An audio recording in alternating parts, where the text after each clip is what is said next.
Well, how is everybody doing here today at Comicpalooza and whatnot? I hope everybody's having a great time. Well, thank you for coming out. I guess I'm assuming a lot of you might have an interest in either being in TV or being in movies. And I'll show you some of my experiences. Now, one of my friends has mentioned to me that background acting is different than acting, but this is a way that I found that I could get into Hollywood the easiest was through this route. So I think it's kind of an interesting way to talk about. And these are some of the things that I've been on TV with and movies on as well. So you want to be in a TV show or movie, where do you start? Is it possible? Well, it is absolutely possible. I've been in a lot of them. I've worked in Shreveport, I've worked in Austin, I've worked in Los Angeles. I'm trying to think of any other places I've worked at. And I think those are the main ones. And of course, I do my own films in East Texas also. So I've been able to work a lot of various aspects of things going on.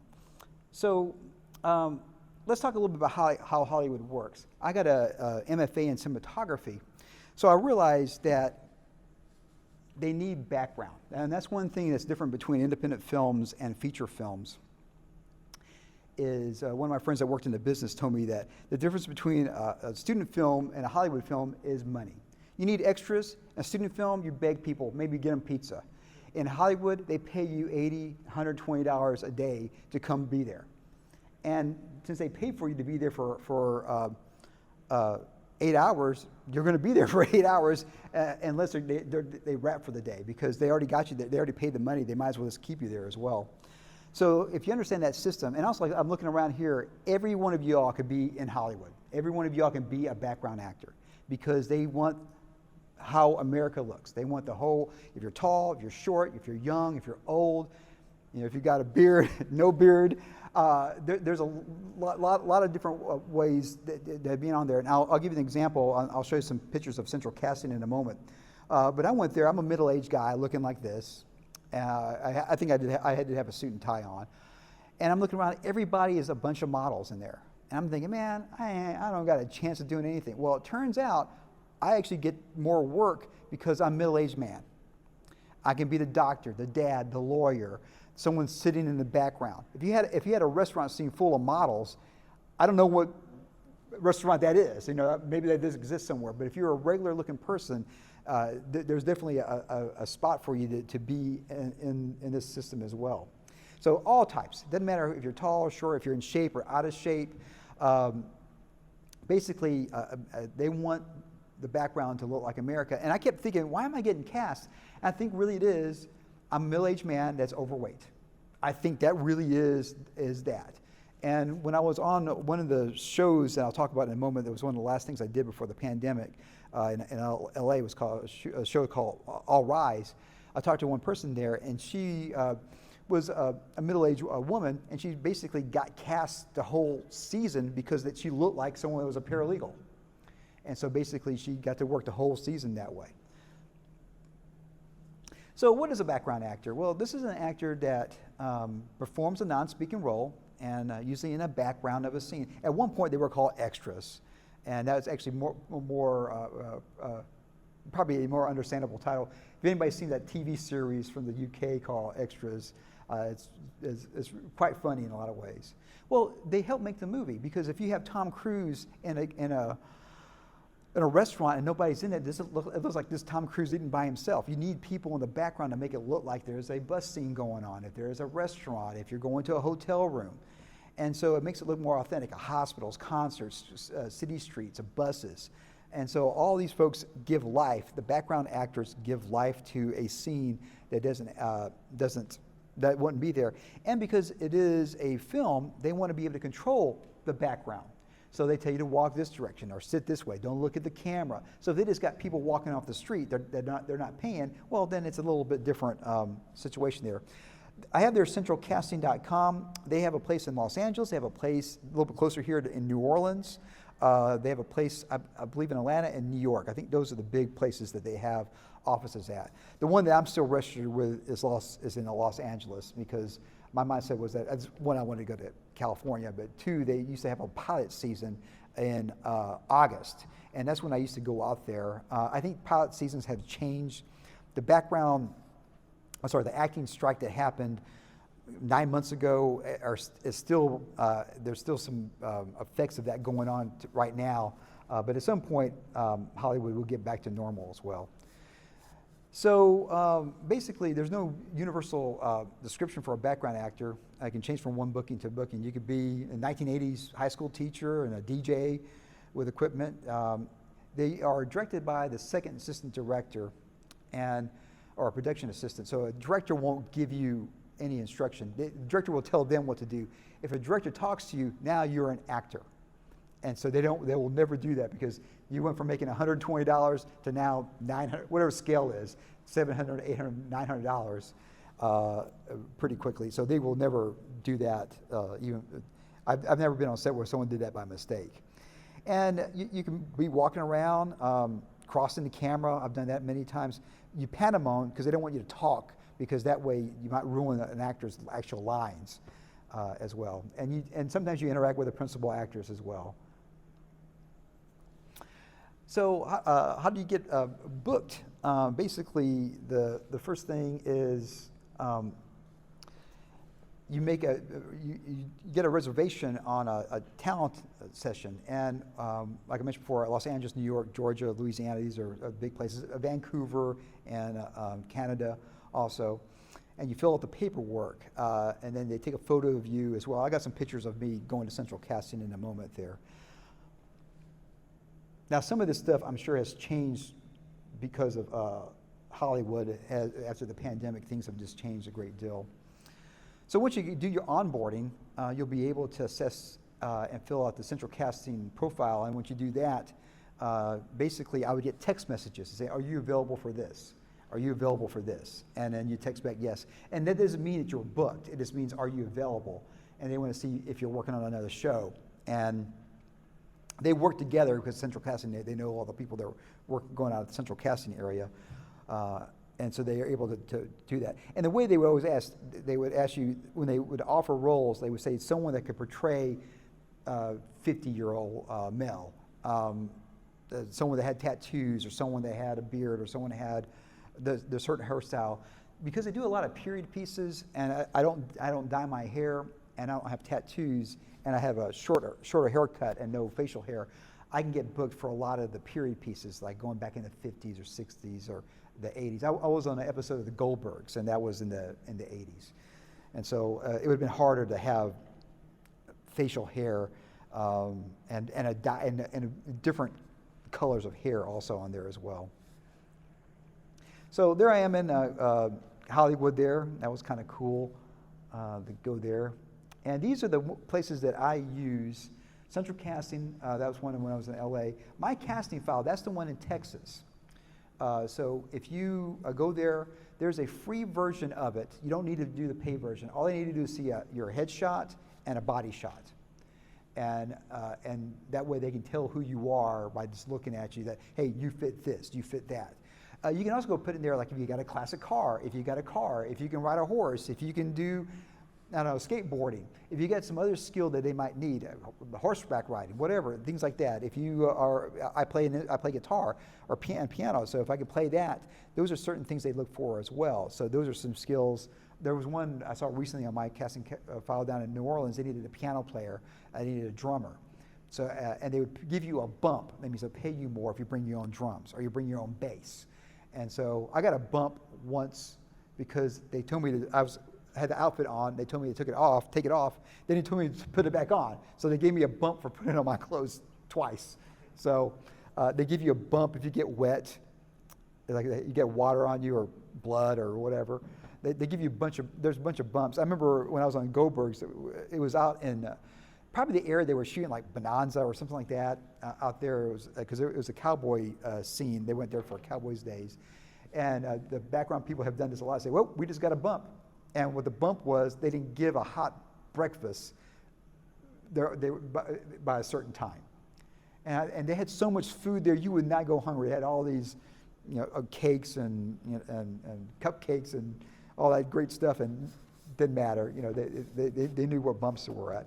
The other ones here, backstage and actor access, some of those are paid services, and I've had some friends that had success with that.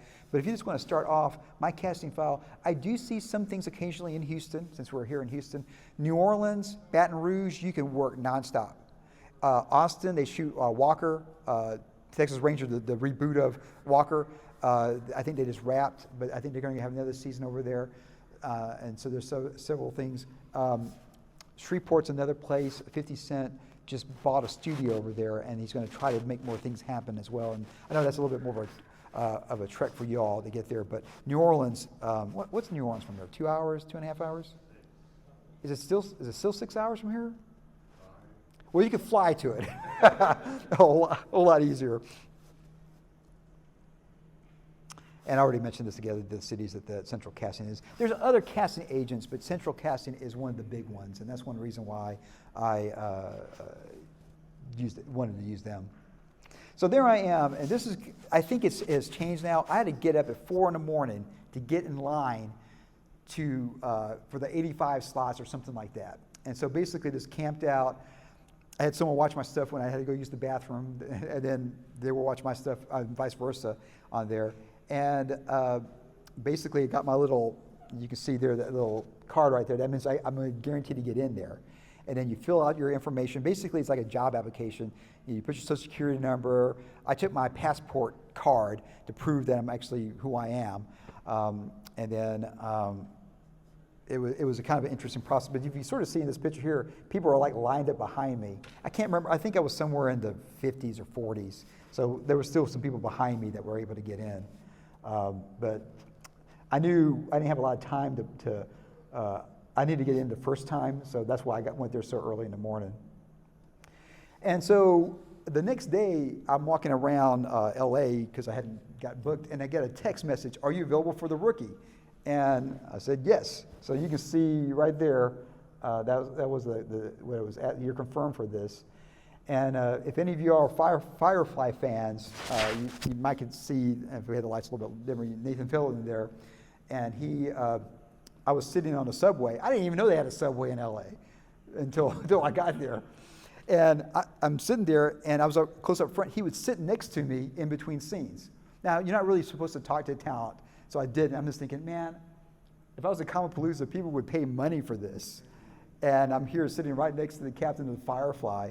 And I'm a big Firefly fan. I'm just thinking, this is surreal. And they're paying me for this, and they're feeding me for this also. So you really can't see a whole lot, but there I am right there with my phone. They told us to take, someone was like fighting on the subway, and we're supposed to like do our little, TikTok wasn't at the time, but do our little video of that as well. Then then they flipped us, and they took us out to Venice Beach, basically. And so we had a scene over there. So we start off with the subway, and then we ended it with that. And so that one there, I don't think you could see me in the background for that, but this one here, and you can't really see me too clear. This one here, you can see my little head right there pretty clear. Another one I had, there's a show called Speechless, and basically they were supposed to be in London, and this was supposed to be a bar in London.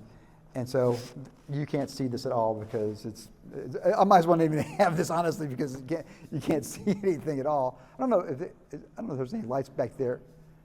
Are there any lights over there that I don't want to put you all in the dark, but thank you for helping out.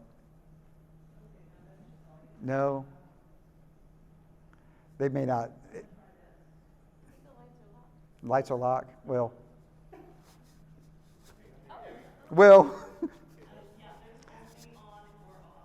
let's go on because I don't think if it could stay right in the middle, that'd been cool. But thank you for looking at that. Yeah, thank you though. Well, anyways, I'm right here, so maybe you can see that.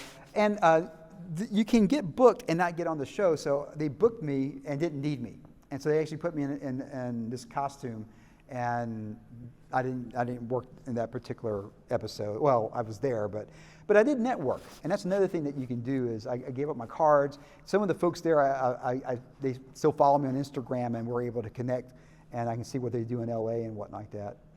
This is on the Goldberg set, and like I said, that one I got up at 4 in the morning and taking an Uber to middle of nowhere, basically. And they were quite friendly there, and I think I was like one of the first people there because I didn't know where it was at, and I didn't want to be late. And they gave me this nice 80s shirt there. And you really can't see a whole lot, but it was the episode with Christy Brinkley in it, so I got a little screen time in the background with Christy Brinkley. And I'm a big Reno 911 fan, and she was in Reno 911 also. And Speechless, there was another person that was in Reno 911 also, so I got to see both of them. So that was quite fun. And this is a little bit bigger, but you really can't see much because it's so, yeah. I was on Shameless, right? Yeah. And basically, it was a scene where they came in and stole breakfast from a Holiday Inn Express or something like that, equivalent of whatever that is. And they just had us eat breakfast in the background while they stole someone's briefcase in there. And this is, oh golly, this was the Jim Carrey TV show. He wasn't in this episode. And this was the one when they paid me to put my suit back on. Because it said formal place, so I just wore a suit. And I said, no, it's supposed to be a casual place. And they said, could you put your suit back on? I think I was like one or two people that had a suit. And so I was able to put the suit, and I'm here in the background here. And these are some big actors here. So, and there's the last thing I did in LA is a lawyer's office, and you can see me holding some briefs over here.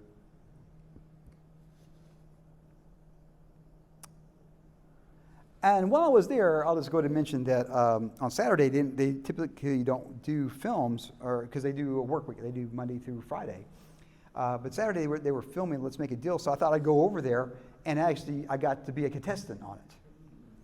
So I didn't win. I won $100. So I think they give you $100 regardless, but it was kind of cool to get on there and be on Let's Make a Deal. And we filmed this in August of 2019. It took about a year for it to come on, and y'all know what happened the next year. The pandemic hit. I didn't think anybody would see this, but everybody was off from work, and so many people I knew like texted me and said, "Hey, I saw you on Let's Make a Deal with Wayne Brady," and I was like, "Well, that's kind of." I wasn't expecting anybody to see this. I don't have any clothes there, so all I did was, if anybody's seen Revenge of the Nerds, I put like little spaz thing around my glasses, and I said, "What are you?" I'm a nerd, and so. But they have stuff you can rent there also, but I didn't feel like renting. Fear the Walking Dead, it was filmed like in Austin area, and you really would never be able to pick me out there, but I kind of found out where I was sort of at in there and put little arrows on there. And I think I'm a little bit heavy really to be a real walker, but that was fun getting mud thrown on you. So that was really kind of cool. This is kind of like people that I knew in film school. They were working on Texas storage wars. And I told them, hey, if you ever come near where I'm at, let me know. And so I went there, and no one wants to be there because they film so long. Anybody that wants to buy these things for real, they don't want to be there because they outbid everything. So they had me fake bid on stuff. I didn't tell any. I even forgot about it. My sister's watching it, and that calls me up. What are you doing, betting $2,000 on something? I'm thinking that didn't happen. It was Hollywood. It's Hollywood. But I knew that she was a bidder. If I stand behind her, I'd get some screen time. And that's because of film school. If I know where the talent's at, if I'm able to go there. This was a show, I can't remember what this show was called. Something on Comedy Central. Anyways, they found one of my YouTube videos, and I was like showing them how to pump gas. And for some reason, they thought that was funny and showed it. So anyways. This was a time I was on Tech TV, which probably no one remembers, G4 TV. Now, maybe some of y'all do because this is Comicpalooza. And they had like a talk show for a little bit. So I wrote a song about nerds, and they flew me out there. This is the one time they actually did fly me out there and got me a hotel room. But it wasn't an extra. It was to be on a talk show. This is when I was in Vegas one time. And this is before podcasting really had blown up. And we were doing a podcast. And I'm there with that, you can say the old school camcorder that I had. That was a small one back then. And because I was filming it, someone was doing a documentary on William Shatner. Said, hey, could you redo that for our show? And then Once again, I had forgotten about it, and someone texted me or Facebooked me and said, hey, you're on the TV Land. I don't even know if TV Land even exists anymore, but you're on the William Shatner documentary with that. So this is the kind of what they give you to put on your visitor's pass. So I got to go on sets at Sony and Fox and Warner Brothers. And the Fox set, I'm walking around, they have a fake New York City set, and I've seen it many times. I don't know if any of y'all are a fan of the Orville. Anyways, they did a scene where they, I don't know, went their version of the holodeck, and I was walking those streets right there. And I talked to people that actually worked on the Orville. Sadly, I wasn't thin enough to be an officer on the Orville, but I would have loved to be an alien or anything, because I really enjoyed that show a great deal. So I went to YouTube Studios. There I am at Warner Brothers, Burbank Studios, the Hollywood Walk there. And this is what they give you, the little pass to get you in there. And people actually pay money to go do these tours. Well, if you get hired as a background actor, you're there anyways. You can just walk around and see everything. If you ever go to London and you want to go to Westminster Abbey, you can pay money to go to it, or you can just go to church on Sunday and it's free. So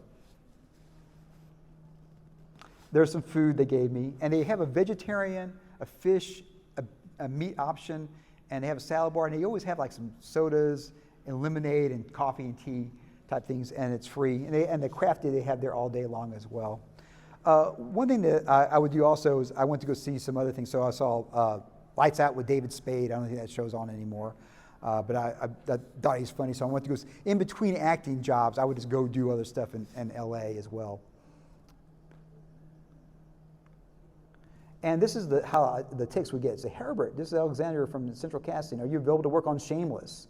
Yes, I am. Are you we're kidding, that was that Jim Carrey show. Yes, I am.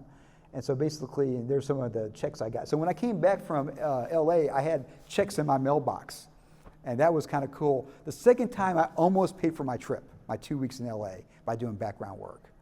So that's another way to look at it. If you got if you go on a trip and get half of it paid for, that's pretty cool. And if those days I'm on set, I don't have to worry about food because they feed me. So there's a thing that you fill out with your information on it. During the pandemic, this doesn't really happen anymore. They did Zoom background stuff. And so I can't remember how much I got paid for this. Not as much, but I think I probably made like $70, $60 just like clapping for a couple hours for America's Funniest Home Video. And you can't really see it, but I'm down there. So this is from Olympus Has Fallen. This was in Shreveport. You really can't see it because the light's there. But once again, they told me to be a Secret Service agent and die in front of the White House and think, well, they got to come out of the door. So if I'm just by this column, then I'm going to get on camera. And I was correct. The AD should have told me to move. So it's on him or her, whoever the AD was. It's on them. They should have told me to move. But you can clearly see me being dead on the side of there. And was that bad of me? Probably, but it was fun.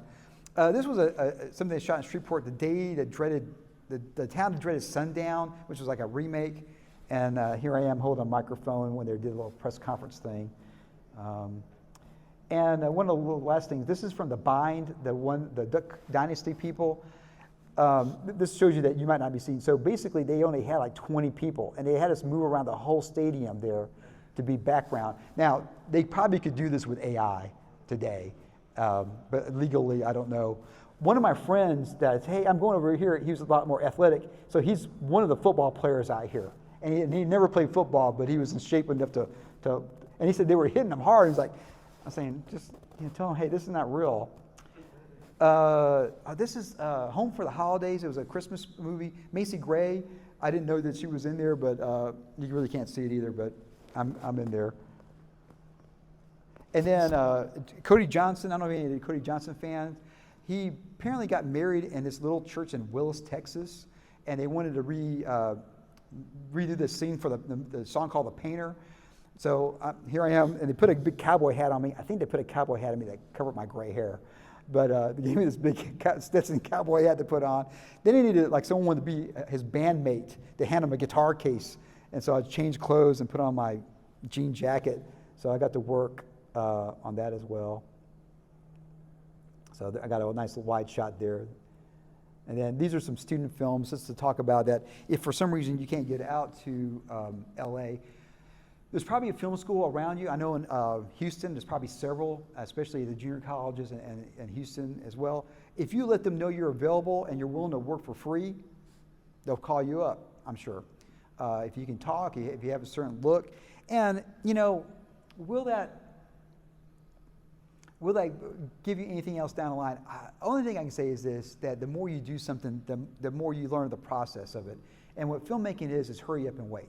The reason why they pay people to be extras, because most of the time you're just sitting there doing nothing. I meet people, there's three kinds of people I meet that do background work.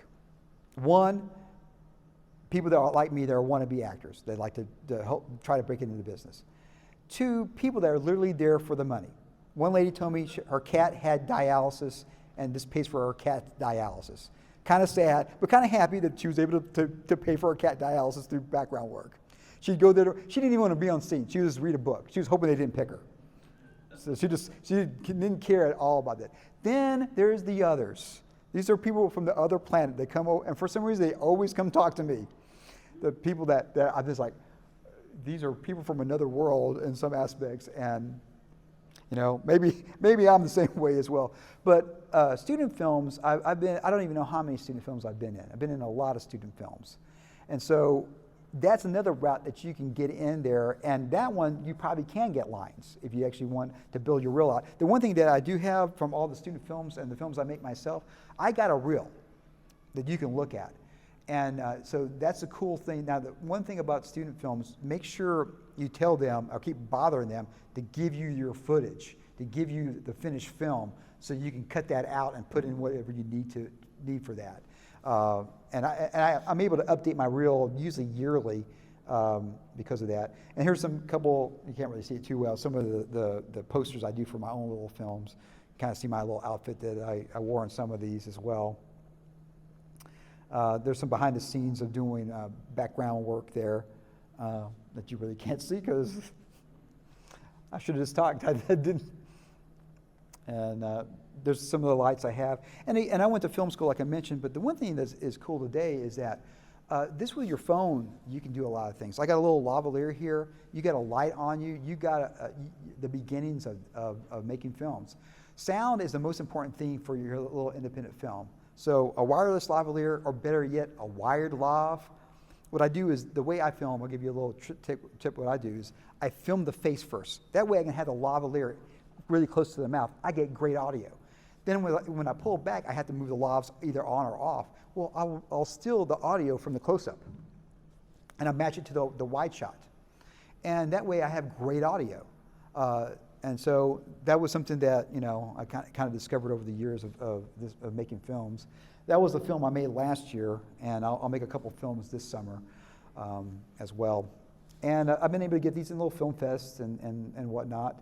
So it's been kind of cool. I guess I went through everything. So I guess really now, if you can't even see that, it says questions on it. If you have any questions about being a background actor or trying to be involved with filmmaking, I'm very happy to hear some questions. Yes? So if there's ever like a movie that you know is in production and there's a casting call but only people with agents, is there any way to like reach out to film companies? The thing about an agent, what I was getting told, is that you finally get an agent when you have work. And I know that sounds sad, and it is kind of a challenge like that. What I would say is that if you have to have someone represent you to be able to submit your material, it's harder, it may be impossible to get it to them. But a way to get there is keep on building your reel. The thing like this, again, I love acting, and one reason why I like going to these Comic Cons, I love hearing folks talk about the craft of acting. You all got to realize that some of the actors, probably most of them, they work just as hard acting as other people do a regular job. They do 8, 12 hours a day, maybe 16 hours They may work 3-6 months getting ready to do a part. So, I mean, it's not an easy mindset. And when you see someone who's a fantastic actor, that's what they have done. The difference between someone who tries it out a little bit and someone that is a professional at it is the same thing as, you know, why somebody that's in the NBA in the NBA? Well, they just have worked really hard. Some of it's genetic, some of it is height and strength and what like that. I think acting is not quite that way, but it is something that you work on. I will say this, that if you're on this, if you do some background work, you're on the set, you can meet and you can network with people. And some filmmaker, this hasn't happened yet. Well, I guess in some ways it sort of has, but I've worked with a lot of students. And if any of them actually get to be big in something, they could call me up to work for them. One of my friends recently, this big major film that was in film school with me, I never usually watch the credits because I'm usually on it, and popped up executive producer, unit production manager. I was like, wow. And I was in some crummy student films with him, and you know, like I don't know, 12 years ago. So that's one way as well, as to have these good relationships at it. And so, yeah, like if you want to get to a really big, you know, like a Star Wars film, that would be more challenging. But there's a lot of independent films. And actually, my casting file, they actually do cast for some of those independent films. And so I definitely would look for films that are more regional and local and audition for them and to start building your reel. Then at some point, you can get an agent, get a manager as well. That's a fantastic. I wish I had an easier route, but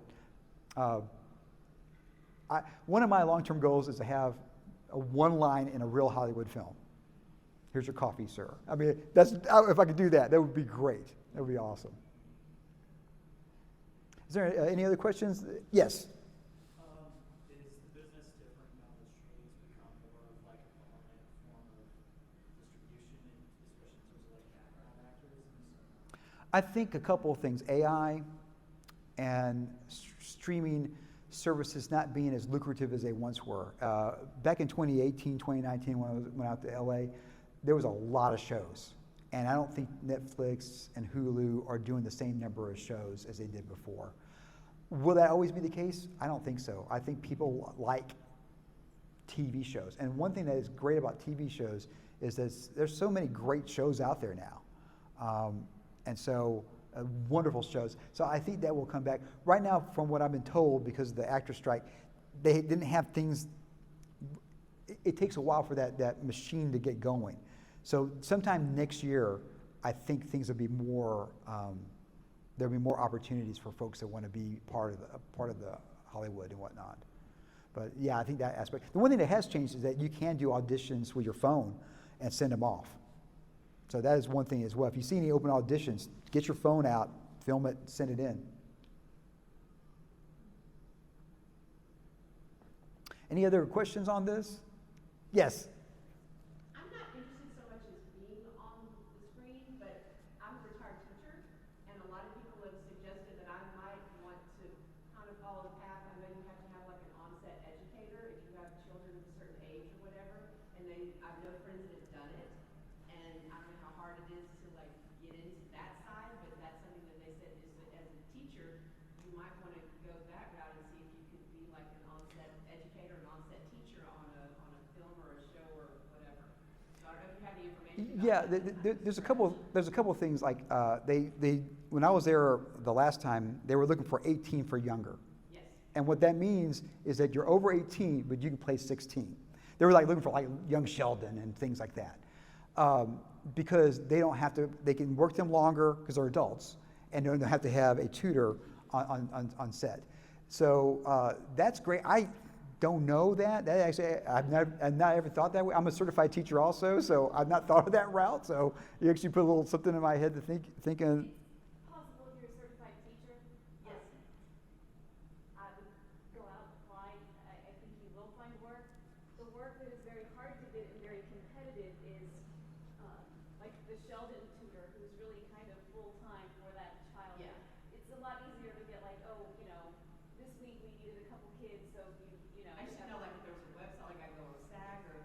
I don't think, because you wouldn't be part of SAG with that, because you'd be employed as the teacher for that. It'd be like, not the same level, but like crafty, like craft services or something like that, like they're catering. That's something that's actually a cool idea, and you definitely would network that way for sure. Well, her nephew was in the movie, and she actually got to go to Colorado and film. It's a new movie that's coming out with, I think Pierce Brosnan's in it, and Samuel L. Jackson, and she got to be on set because there was one kindergartner and one high school, and they had to have a teacher on set, and her nephew asked her if she wanted to do it. So I was like, that's kind of a cool That- thing to do. So I might, I'm retired, I can look into that. So. If you're willing to go to Alaska, they'll pay you a lot to go over there for 8 weeks. So they'll fly you out and do a lot. There's a big teacher shortage right now as well. The one thing that I'll say this, and again, I'm not trying to discourage anybody from being an actor. I have been able to find a lot of enjoyment making my own films and working with students and doing the things that I do, enriching. And I think over the last 25 years, I've improved, hopefully, as an actor as time goes by. However, it is a lot of people, and I think the idea like this, don't go in it for a paycheck. Go in it because it's a passion and because it's something that you have to want, because it is hard. It's like being an influencer on YouTube or TikTok. It does happen for a few people, but for most of us, that doesn't happen. But if you love what you're doing, it doesn't matter. I've got 6,000 videos on YouTube because I love making content. It's fun to go to LA, and if I get a chance to do something cool, great. If I get to be on set at all, I consider that a major success. And also like this, I don't have to wait for anybody. I can make my own films. So like, you can make your own films. Now, will they look like, like a $20 million budget? No, probably not. But it's not there are people that have gotten YouTube channels that were popular, TikTok channels, that have gotten some roles on TV, movies, and things like that. So today, I think in a lot of aspects that you can't wait for Hollywood to call you. You got to be the one actively doing something. And even if you don't do paid work, if you got a vita, like I've been in these many plays, I've done this many student films, I've done all this stuff, it shows that you are working, you're constantly having things. I don't even know how many student films I've been in. 60, maybe 80. I've been in a lot. Feature films for students, I've been in at least 6, not as a lead, but as a part of there. And I'll be honest, a lot of times they call me up when someone gets sick or someone doesn't show up, because I have no fear. I will go in there and learn the lines and say the part. At least they got a heartbeat there.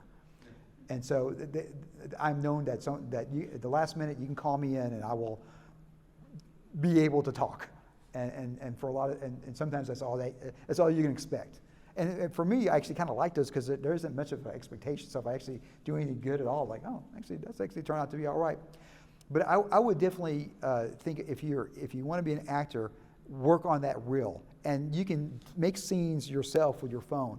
You can get some better looking footage, maybe working with student filmmakers. But also, I think the high schools, they have put out great content. Some high schools have some great audiovisual film programs. I'm like blown away at seeing how great the content actually is on some of those. Well, any other questions about being a background? Yes. Yeah, another question. How do you flex around doing this without putting a gauge on it? Because it sounds like fun. Well, I am very fortunate. I teach college, and so my summers are usually my time. I have time. The Cody Johnson happened during Christmas break, and that one came off of my casting file. I saw that. I said, I know where Willis is at. And then I'm a middle-aged man. Got it, So, and again, a lot of these don't pay a whole lot. Some might pay $100. And if I lose a little gas money, I'm okay with it. Some people are not. I got a real job, so paying for gas, I can handle that. So that's the one thing. There are times though when I'm teaching, I see something. Oh man, that would be so cool, but I got to do my day job first. Now, if Star Wars happen or Star Trek, I think I got to take a week off. So I'm waiting for those times. I'll give you a quick little thing. I'm in Lufkin, Texas, visiting some friends and whatnot, and I get a text. at 6 o'clock at night saying, "Are you available for Hickok?" No, Huckleberry. And I'm thinking, well, Huckleberry? What is that? That's got to be a code name. So I look it up. It's the Baby Yoda show. It's the Mandalorian. And I'm thinking, can I get to L.A. by Monday morning? This is 6 o'clock Sunday by 8 a.m.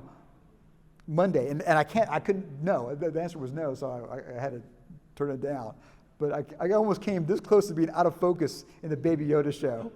So that was really cool. And I asked one of the people that was at a Comic-Con, and she told me that was the code name for the Mandalorian was Hickok. So I thought that was kind of fun. Yeah. And no one has asked this question.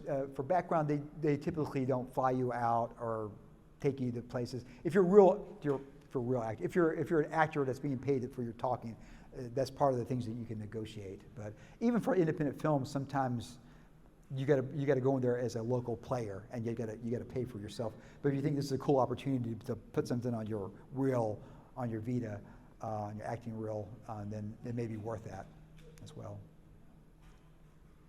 Yes.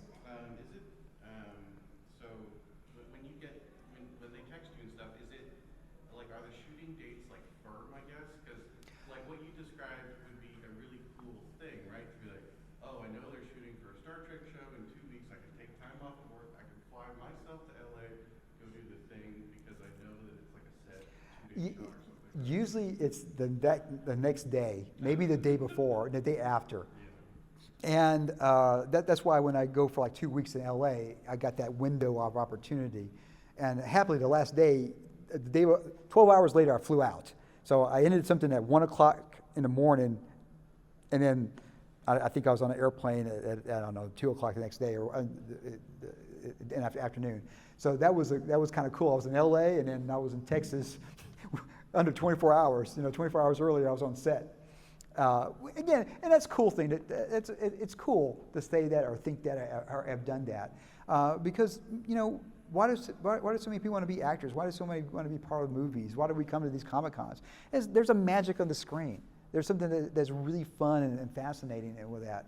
And what I really hope this talk will give you inspiration for, I, being the way I look and the age I am, have been able to do things. You can do this too. If you want to be part of making films and having films, and if you got some cool content on YouTube, that's awesome. I've got a lot of things that are really cool. I've done a lot of really fun things and cool stories. And my day job has kind of allowed for that as well, because I don't have to worry about a paycheck for this. I didn't really mention this, but when I go to LA, I pretend I'm a starving actor. I stay at the cheapest Airbnb. I eat off the set.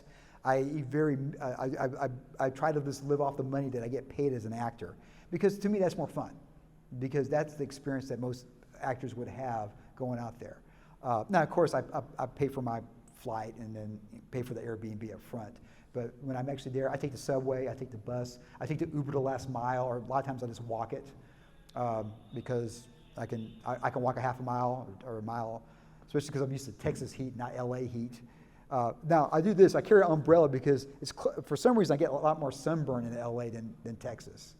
It must be a different angle or whatever it is. The humidity, though, is nothing. So I can walk around 100 degree in LA, no problem at all, because it's not Houston. It's not the humidity that we're used to here as well. Well, any other questions from any of y'all? Yes. What was your experience like on The Walking Dead set? It was really fun. I was a big fan of the show, and so to be a walker. The thing that I thought was funny was they wanted to make sure that my sleeves were open. I'm thinking they're not going to see that. If you could see, I'm a little dot. You couldn't even tell who these people are at all, much less have a close up. But they were really meticulous about what to do that. And that was the last day of that season. So they were about to have a party. They're about to relax. So that was really kind of fun. I'm talking about the crew. The actors, I don't know what they did, but I did see the crew there, and they were ready to wrap this thing up to get on to the next part of their life.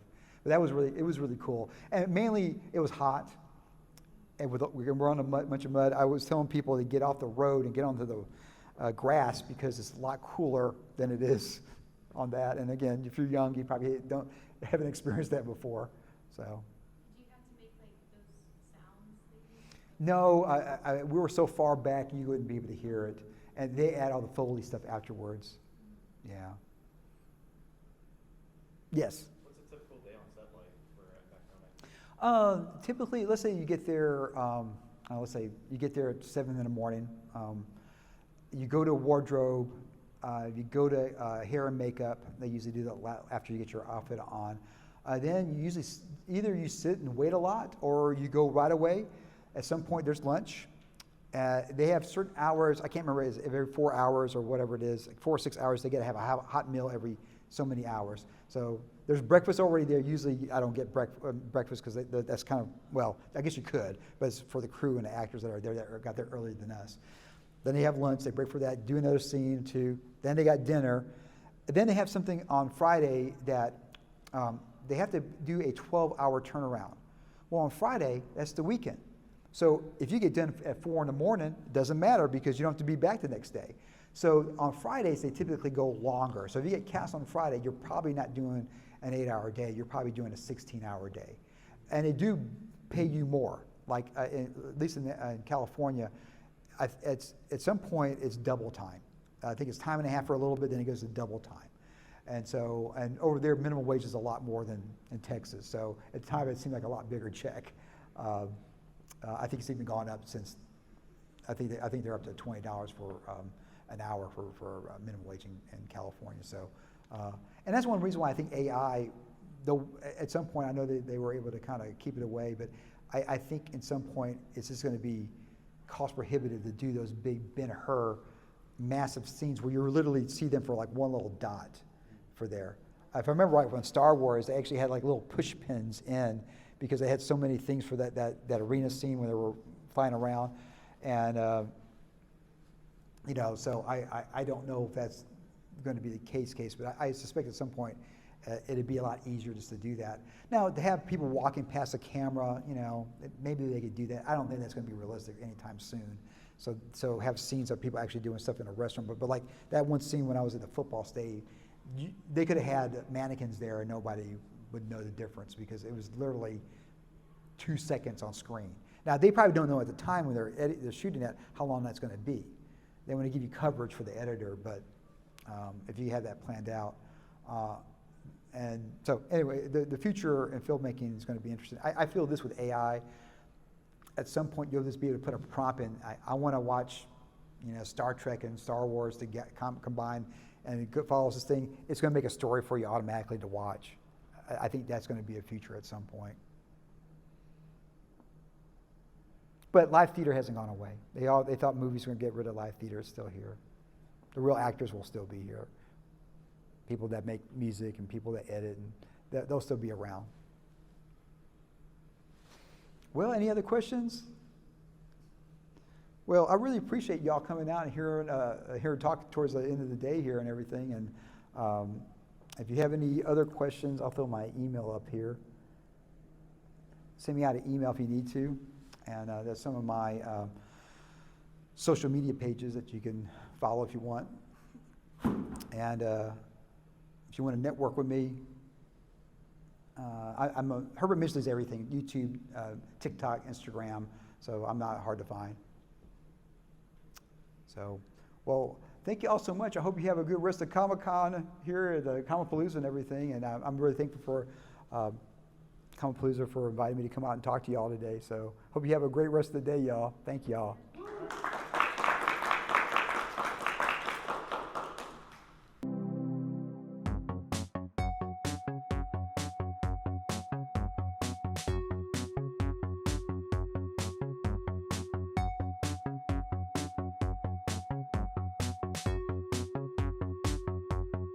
So